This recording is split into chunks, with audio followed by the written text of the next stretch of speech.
9 times out of 10, what I found that blows deals up, it's not the financing, it's not the location, it's the lack of professionals being able to negotiate on your behalf to help you accomplish buying your own home. In this video, I'm going to show you the 5 negotiating mistakes that you need to avoid when buying your house. Let's get into the video. The biggest thing in negotiating is understanding the market you're in. Is it a buyer's market, which I'll explain in a second, or is it a seller's market? You're going to be able to do certain things in certain markets depending on whose advantage it is in a market. I'll give you an example of a buyer's market. When there are a bunch of sellers out there trying to sell their house, the most extreme example of a buyer's market that I can give would be the great mortgage recession of 9 and 10 and 11. There were thousands and thousands of houses and there weren't any buyers. It was a buyer market. You want to buy, you have all kinds of choices. Newsflash right now, it's not a buyer's market in most of the country.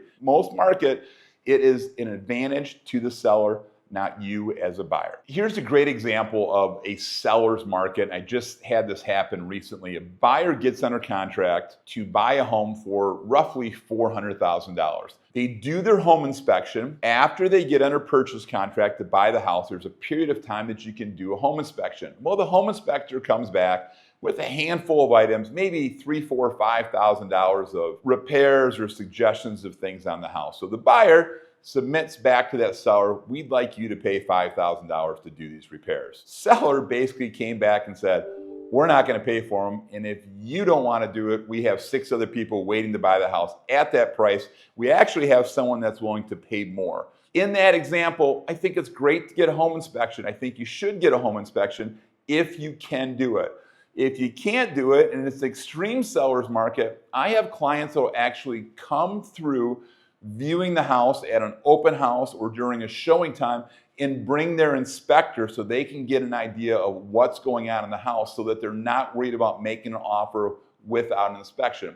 Might cost you a couple bucks, but maybe you have someone that's a family member or in the construction trades that's going to be able to give you a high level view of that house. So at the end of the day, the buyer came back and said, we're happy, we'll take it, we'll fix the house ourselves. Imagine my buyer didn't react like they did and they were hard-headed, they wouldn't have got that house. It's important to understand, are you in a buyer's market? Are you in a seller's market? It's going to affect how you negotiate. So moving on to number 2, I think it's critical that you understand your goals in buying a house. And I think it's really important to look up front and think about your goals, because if you don't, you'll end up fighting for something you didn't really want in the first place. What I love doing with goals is to simply put a piece of paper out, and if you're buying the house with your significant other, sit down and talk about what's important to each one of you. Is it location? Is it space? Is it proximity to work? I think it's really important to put those goals down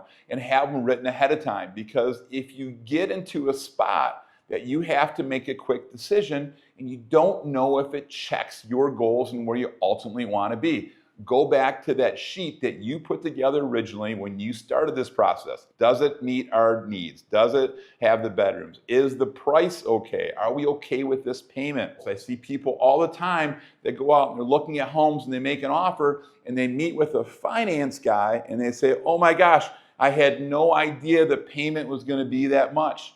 Have that in your goals. This is what I'm comfortable paying.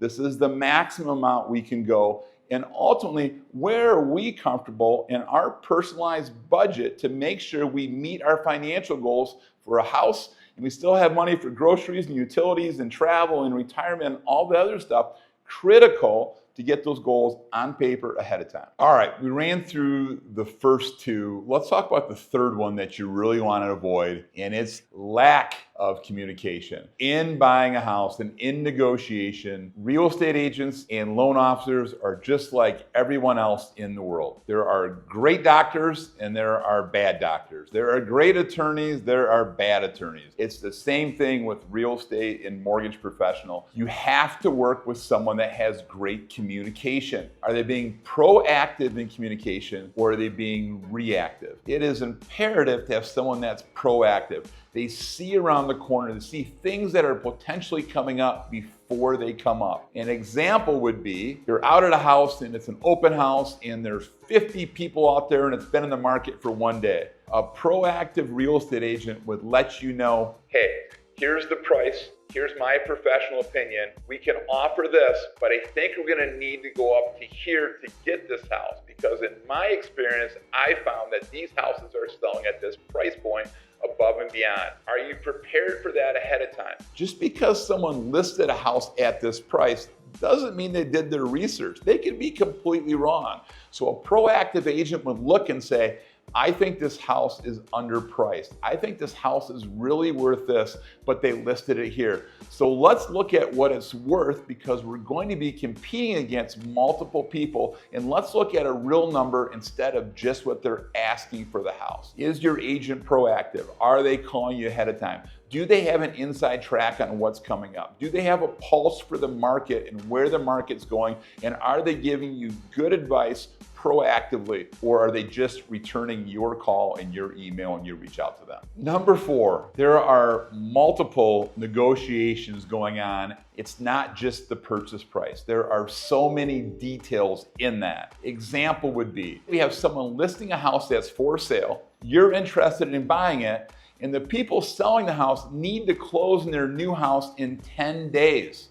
The most important thing to them is speed. It might not be the price, but it's the speed that it can close. The second piece of that could be certainty of close. Does that agent that's selling the house know that you're going to close because you're working with a reputable lender? It's going to close in 10 days. That seller is going to get their money to move on with their life and buy their new house. There are many negotiations at play. Another example would be if you're buying a home and you're tight on cash, like a lot of people are when you're buying a home, especially a first home. Maybe you need to ask the seller to contribute for some of your closing costs and prepaids, so you're bringing less money to close. I want to use that $400,000 example again. Let's say you're going to buy a house for $400,000 and you are in a position to put 5% down, so $20,000, but you don't have a lot of extra cash. If your agent puts an offer together and accurately represents your position to the seller, my buyer has excellent credit. My buyer can afford 5% down. They will absolutely close, but they're a little light on cash. So we're willing to offer $410,000 if you're willing to contribute $10,000 towards closing costs and prepays. The number to the seller of that home is still $400,000. You have to have someone that can bring your point to that listing agent and represent you accurately. There are negotiations within negotiations within negotiations anytime you buy real estate. Once you know that you found a professional, or we never really know 100%, when you feel very likely that you found the right professional to represent you, there is a spot that you need to surrender to the process a little bit. Most buyers are going to buy 4, 5, 6 houses in a lifetime, buy or sell. A true professional does 4, 5, 6 houses a month, and they've done this for a long time. Trust the process. Ask questions, but trust the process if you're working with a real professional. Number 5, which I think might be the most important, it's staying objective in an emotional situation.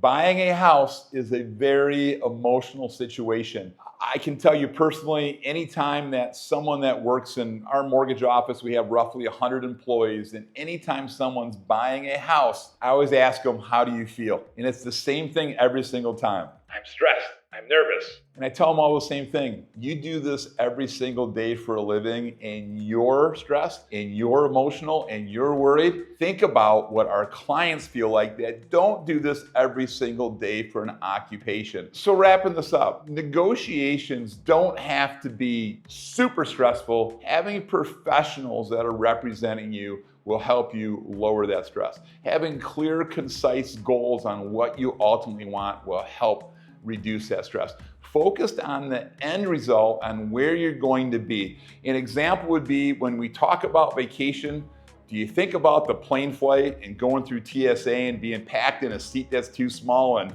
losing your luggage and this and that? No, you think about the vacation. You think about the great time.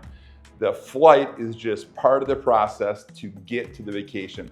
If you think about a home buying process like that, if you have professionals representing you, it'll reduce your stress and they'll help you negotiate the best deal possible to meet your goals. I don't want to see you make those mistakes. If you're looking for someone to help you negotiate a great deal, a great mortgage to buy your dream home, I'd love an opportunity. Click below for a strategy session with me and my team. We'd love to help you accomplish your goals.